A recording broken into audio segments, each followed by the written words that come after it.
ഇല്ല കൂട്ടുകാർക്ക് ശുഭരാത്രി നേർന്നുകൊണ്ട് നമുക്ക് ആദർശിന്റെയും നയനയുടെയും നാളത്തെ നല്ലൊരു പ്രൊമോ വിശേഷം കേട്ടാലോ.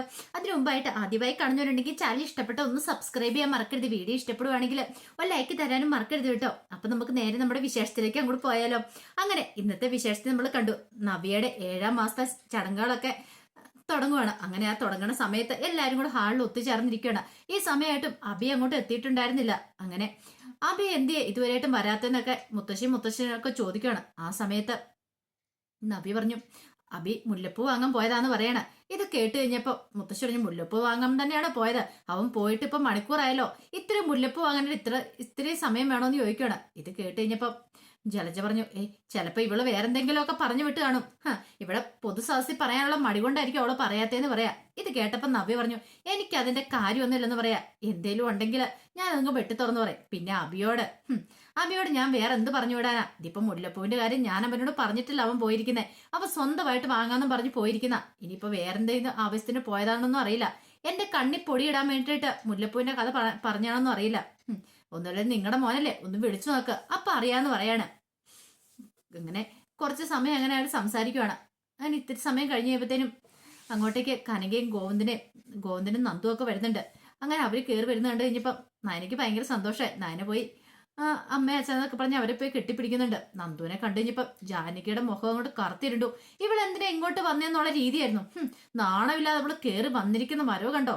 ഇല്ലെങ്കിൽ ഇവൾക്ക് ഇങ്ങോട്ട് വരാതിരിക്കാൻ പറ്റില്ല. തന്റെ മോൻ ഇവിടെ ഉള്ളിടത്തോളം കാലം ഇവളിങ്ങോട്ട് വരും.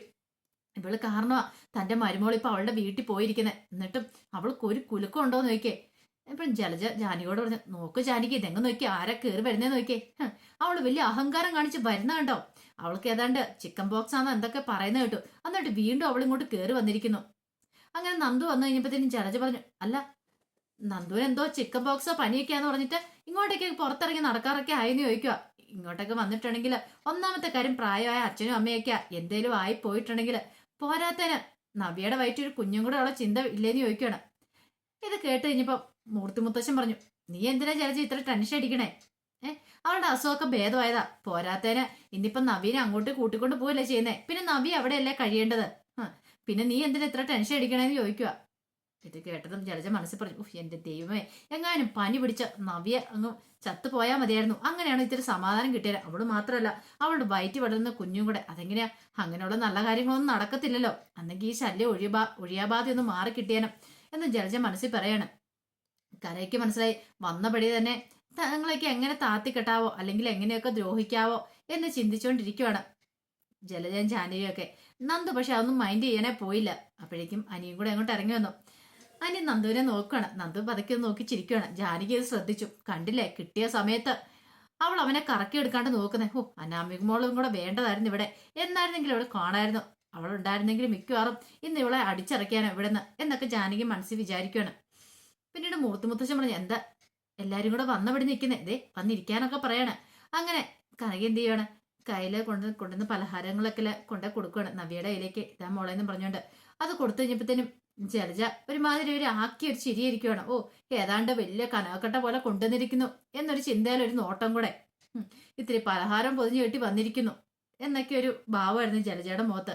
പക്ഷേ എങ്കില് നവ്യക്ക് എനിക്കും ഭയങ്കര സന്തോഷമായി. കാരണം സ്വന്തം അച്ഛൻ്റെ അമ്മയുടെ കൈ കൊണ്ടുണ്ടാക്കുന്ന പലഹാരം കഴിക്കാന്ന് പറഞ്ഞാൽ അതൊക്കെ ഒരു നല്ല കാര്യം തന്നെയല്ലേ. വീട്ടിൽ നിന്ന് ഉണ്ടാക്കിക്കൊണ്ട് വരിക എന്ന് പറഞ്ഞാല്. പിന്നീട് നവ്യനെ പിടിച്ചിട്ട് വന്നിട്ട് നവ്യയുടെ കയ്യിലേക്ക് പിടിച്ചിട്ട് പറഞ്ഞു, മോളിങ്ങോട് വന്നേന്ന് പറഞ്ഞുകൊണ്ട് കനക അങ്ങോട്ട് കൊണ്ട് പിടിച്ചിരുത്തി വിശേഷങ്ങളൊക്കെ തിരക്കുവാണ്. വിശേഷങ്ങളൊക്കെ ചോദിക്കുക. ഈ സമയത്ത് നയനെ ദേവേനെയും നോക്കുകയാണ്. പിന്നീട് ദേവേനെ അകത്തേക്ക് കയറിപ്പോയി. ഈ സമയം നയനയും പുറകെ ചെന്നു. ദേവേനെ ചോദിച്ചു, അല്ല മോളെ, അവർക്ക് കുടിക്കാനും കഴിക്കാനൊക്കെ എന്തെങ്കിലും കൊടുക്കണ്ടേ? അതൊന്നും കുഴപ്പമില്ലാമേ, അവരിപ്പോ ഇങ്ങോട്ട് വന്നല്ലേ ഉള്ളെന്ന് ചോദിക്കണം. ഒരു കാര്യം ചെയ്യാം, മോൾ അവരോട് പോയി സംസാരിച്ചോ, ഞാന് എന്തെങ്കിലുമൊക്കെ കുടിക്കാനൊക്കെ എടുക്കാന്ന് പറയാ. ഇത് കേട്ടപ്പോ നയന പറഞ്ഞു, വേണ്ട, കുറച്ച് കഴിഞ്ഞിട്ട് മതി. അത് പറ്റില്ല, എന്റെ മോളുടെ അച്ഛനും അമ്മയ്ക്കല്ലേ, അപ്പൊ അവരെ ട്രീറ്റ് ചെയ്യേണ്ട ഞാനല്ലേന്ന് ചോദിക്കുകയാണ്. പെട്ടെന്ന് നയന അങ്ങോട്ട് വരുമ്പോഴത്തേനും കനക അങ്ങോട്ട് ചെന്നു. കനക എന്നിട്ട് അല്ല നീ ഇവിടെ എന്തെടുക്കുവാനും ചോദിക്കുക. അത് പിന്നെ ഞാന് എന്ന് പറഞ്ഞ് നിൽക്കുമ്പോഴത്തേനും കനകയ്ക്ക് മനസ്സിലായി ദേവേനെ അടുക്കളയിലുണ്ട്. അപ്പോഴേക്കും അങ്ങോട്ടേക്ക് നയന പോയതെന്ന്. പിന്നീട് കനക നേരെ അടുക്കളയിലേക്ക് എല്ലുവാണ്. ആ സമയം ദേവേനെ കുടിക്കാനുള്ള ജ്യൂസും കാര്യങ്ങളൊക്കെ എടുത്തുകൊണ്ടിരിക്കുകയായിരുന്നു. കനക ദേവേനെ കണ്ടതെന്ന് ചോദിച്ചു. ദേവേനിക്ക് ബുദ്ധിമുട്ടായല്ലേന്ന് ചോദിക്കണേ. എന്ത് ബുദ്ധിമുട്ട്? അല്ല ഞങ്ങൾ വരുവാന്ന് പറഞ്ഞുകൊണ്ട് പലഹാരങ്ങളൊക്കെ ഉണ്ടാക്കിയെന്ന് മോള് പറഞ്ഞു, അതുകൊണ്ട്. അതാണോ കാര്യം? അതിനകത്ത് വലിയ ബുദ്ധിമുട്ടും കാര്യങ്ങളൊന്നും ഇല്ല. നവയുടെ 7ാം മാസ ചടങ്ങല്ലേ, ഈ കുടുംബത്തിലെ ഒരു ആദ്യത്തെ കൺമണിയല്ലേ അവളുടെ വയറ്റി വളരുന്നേ. അപ്പൊ ആ കുഞ്ഞിന് വേണ്ട കാര്യങ്ങളൊക്കെ നമ്മൾ തന്നെ ചെയ്തു കൊടുക്കണ്ടേന്ന് ചോദിക്കുകയാണ്. ഇത് കേട്ടപ്പം കനക പറഞ്ഞു, എന്നാലും ഭയങ്കര ബുദ്ധിമുട്ടായെന്ന് എനിക്ക് മനസ്സിലായെന്ന് പറയാം. ഓ, എനിക്ക് അങ്ങനെ വലിയ ബുദ്ധിമുട്ടും കാര്യങ്ങളൊന്നും ഇല്ല. പിന്നെ ഇവിടെ സഹായിക്കാനായിട്ട് എല്ലാവരും ഉണ്ടല്ലോ, അതുകൊണ്ട് എനിക്ക് അങ്ങനെ തോന്നുന്നില്ല. ഇത് കേട്ടപ്പോ കനക പറഞ്ഞു, അല്ല നവിയുടെ അമ്മായിമ്മയ്ക്കാണെങ്കിൽ ഈ കാര്യത്തിൽ ഒന്നും ഒരു താല്പര്യം ഇല്ലാന്ന് തോന്നേ. അവരാണെങ്കിൽ തിരിഞ്ഞു പോലും നോക്കുന്നില്ല. പിന്നെ ഒരാളെങ്കിലും ഉണ്ടല്ലോ ഈ കാര്യങ്ങളൊക്കെ ചെയ്യാനായിട്ട്, അതിൽ ഞങ്ങൾക്ക് ഒത്തിരി സന്തോഷമുണ്ടെന്ന് പറയണം. ഇത് കേട്ടപ്പോൾ ദേവേനി പറഞ്ഞു, അതെ നിങ്ങളോടുള്ള ഇഷ്ടവും താല്പര്യം കൊണ്ടൊന്നും അല്ല ഞാനിത് ചെയ്യുന്നേ. പിന്നെ ആദർശ് എന്ത് വിഷമാവും ഇതൊക്കെ കണ്ടു കഴിഞ്ഞിട്ടുണ്ടെങ്കിൽ. ഇനിയിപ്പം നിങ്ങൾ വന്നു കഴിയുമ്പോൾ നിങ്ങളെ ട്രീറ്റ് ചെയ്തില്ലെങ്കിൽ എൻ്റെ മരുമോളുടെ അച്ഛനും അമ്മയും വന്നു കഴിഞ്ഞിട്ട് അവരെ നല്ല വിധം നോക്കിയില്ലെന്നും പറഞ്ഞുകൊണ്ട് ആദർശ് ഇവിടെ കിടന്ന് വെറുതെ എന്നോട് വഴക്കുണ്ടാക്കും. അതുകൊണ്ട് മാത്രം അല്ലാതെ നിങ്ങളെ ട്രീറ്റ് ചെയ്യാൻ ആഗ്രഹം ഉണ്ടായിട്ടൊന്നും അല്ലെന്ന് പറയണം. ഇത് കേട്ടപ്പോൾ കനക മനസ്സിൽ പറഞ്ഞു, അതെനിക്കറിയാം ദേവേനി, നിങ്ങൾ എൻ്റെ മരുമോളും കൂടി ചേർന്ന് നടത്തുന്ന കള്ളക്കളികളൊക്കെ എനിക്ക് മനസ്സിലായി. പിന്നെ കൂടുതൽ വീണെടുത്ത് കിടന്ന് ഉരുണ്ട എന്നൊക്കെ മനസ്സ് വിചാരിച്ച് ദേവേനെ നോക്കിയൊന്ന് ചിരിക്കുകയാണ്. അപ്പൊ ദേവേനെ ഓർത്തു, കനക എന്താ തന്നെ നോക്കി ചിരിച്ചേ? ഇനിയിപ്പൊ തന്റെ കള്ളത്തരങ്ങൾ എങ്ങനെ മനസ്സിലായിട്ടാണോ? അതിന് വഴിയൊന്നുമില്ല.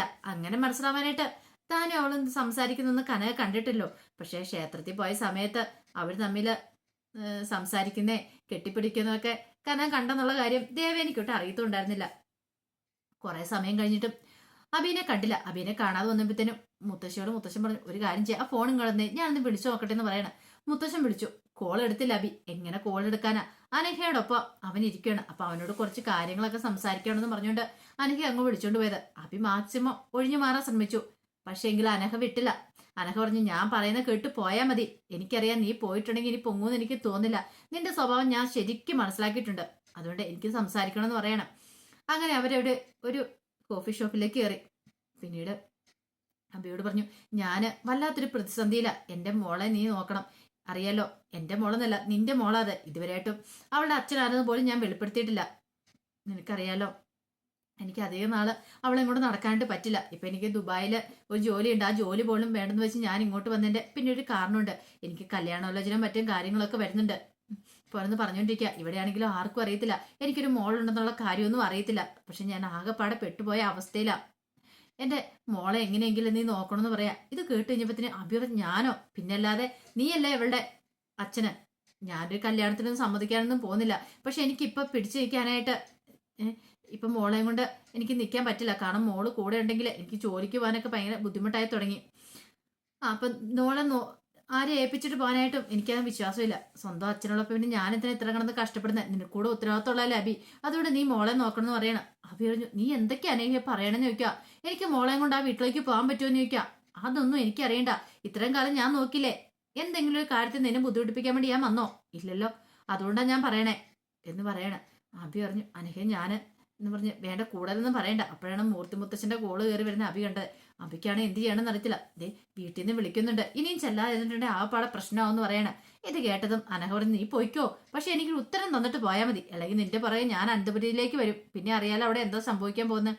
അവസാനം അബി പറഞ്ഞു, നോക്കട്ടെ, എന്തെങ്കിലും ഒരു തീരുമാനം ഉണ്ടാക്കാം. തൽക്കാലത്തേക്ക് നീ ഇപ്പൊ എന്നെയൊന്നും വെറുതെ വിടാ അനഘ. എനിക്കൊരു ഇച്ചിരി സമാധാനം താട്ട്. ഇപ്പൊ വീട്ടിലേക്ക് എന്തിട്ടുണ്ടെങ്കിൽ അത് അതിനേക്കാളും വലിയ പ്രശ്നമാവും പറയണ.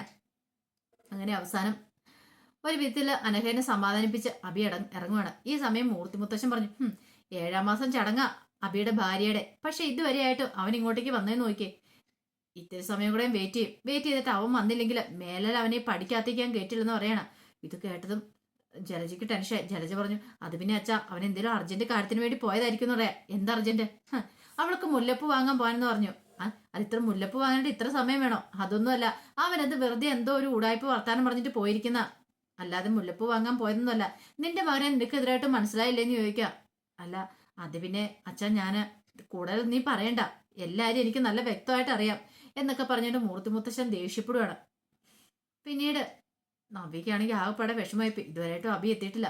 പിന്നീട് നവിയെ വിളിച്ചു നോക്കുകയാണ്. ബെല്ലടിക്കുന്നില്ല, കോൾ എടുക്കുന്നില്ല. അങ്ങനെ കുറച്ച് സമയം കഴിഞ്ഞ് കഴിയുമ്പോഴത്തേനും അബി അങ്ങോട്ടേക്ക് വരുക. അബീനെ കണ്ടു കഴിഞ്ഞപ്പോഴത്തേനാണ് നവിക്ക് സമാധാനമായത്. അല്ലെങ്കിൽ എല്ലാവരുടെ മുന്നിൽ താൻ നാണം കെട്ടേന. പിന്നീട് അബി എന്നപ്പത്തേനും മുത്തശ്ശൻ ചോദിച്ചു, നീ ഇത് എവിടെ പോയതായിരുന്നു ഇത്ര സമയം? അല്ല അത് പിന്നെ മുത്തശ്ശൻ ഞാൻ മുല്ലപ്പൂ. എടാ ഇത്തിരി മുല്ലപ്പൂ വാങ്ങാനടാ ഈ മണിക്കൂറുകളെന്ന് ചോദിക്കണം. അത് പിന്നെ വഴിയിലൊക്കെ ബ്ലോക്ക് ആയിരുന്നു.